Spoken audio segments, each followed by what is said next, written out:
নমস্কার, আপনারা দেখছেন কলকাতা টিভি ডিজিটাল। আপনাদের সঙ্গে রয়েছি আমি জহিতা।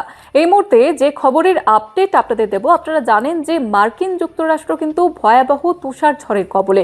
প্রত্যেক বছর আমরা দেখেছি যে এই সময়টা মার্কিন যুক্তরাষ্ট্রের কোনো না কোনো প্রদেশ এই তুষার ঝড়ে রীতিমতো লণ্ডভণ্ড হয়ে যায়, এটা কিন্তু বলা যেতেই পারে। এবং এবারেও বিপুল পরিমাণে ক্ষতিগ্রস্ত হয়েছে মার্কিন যুক্তরাষ্ট্রের একাধিক জায়গা, এবং সেখানে এখনো পর্যন্ত যে তথ্য আমাদের সামনে আছে যে 18 কোটি মানুষ ক্ষতিগ্রস্ত হয়েছে। একদিকে তুষার ঝড়, তার মধ্যে বৃষ্টি, সব কিছু মিলে একেবারে আতঙ্কের পরিবেশ তৈরি হয়েছে মার্কিন যুক্তরাষ্ট্রের একাধিক প্রদেশে।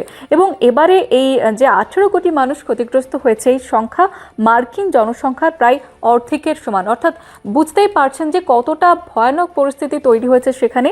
ঝড়ের যে বহু এলাকা রাস্তা অবরুদ্ধ হয়ে পড়েছে, বৈদ্যুতিক লাইন কেটে গিয়েছে, এবং বিভিন্ন ঘর বাড়ি, বিভিন্ন জায়গায় আমরা দেখতে পেয়েছি যে ঘর বাড়ি সেগুলো কিন্তু লণ্ডভণ্ডও হয়েছে। তুষার ঝড়ের সবচেয়ে বড় প্রভাব পড়েছে বিমান চলাচলের ওপর।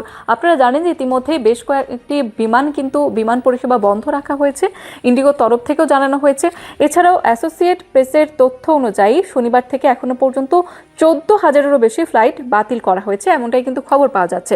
এর পাশাপাশি আরেকটি বিষয় জানিয়ে রাখবো, শুধুমাত্র একদিনে রবিবার প্রায় 10,000 ফ্লাইট বাতিল করা হয়েছে। কারণ যে পরিবেশ তৈরি হয়েছে সেখানে, যে আবহাওয়া তৈরি হয়েছে সেখানে মানুষ ঘর থেকে বেরোতেই পারছে না। সেখানে বিমান পরিষেবা কিভাবে চালু করা হবে, যে সেখানে যে যান চলাচল সেগুলোও কিন্তু বন্ধ। কারণ যে তুষার ঝড়ের কবলে পড়ে বিভিন্ন রাস্তা বন্ধ হয়ে গিয়েছে, বাড়ি ঘর ভেঙে গিয়েছে, মানুষের মাথার ছাদ হারিয়ে গিয়েছে, এবং তার মধ্যে তীব্র শীত, সেটাও কিন্তু ভয়ঙ্কর পরিস্থিতি তৈরি হয়েছে।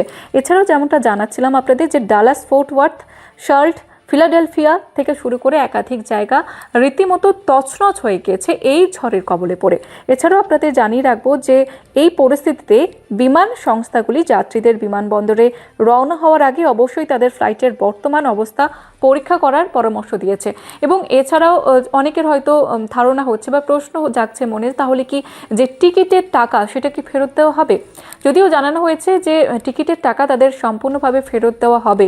বিমানের তরফ থেকে, বিমান সংস্থাগুলির তরফ থেকে জানানো হয়েছে, বিমান সংস্থার তরফ থেকে স্পষ্ট করে জানানো হয়েছে, কোনো যাত্রীর ফ্লাইট বাতিল হলে এবং তিনি ভ্রমণ না করার সিদ্ধান্ত নিলে, অর্থাৎ যে পরিস্থিতি তৈরি হয়েছে মার্কিন যুক্তরাষ্ট্রে, সেক্ষেত্রে অনেকেই পিছিয়ে দিয়েছেন যাওয়া এবং বাতিল করেছেন বিমান, সেক্ষেত্রে তাদের যে টিকিটের টাকা সেটা কি দেওয়া হবে, এই প্রশ্নই তারা তুলছেন।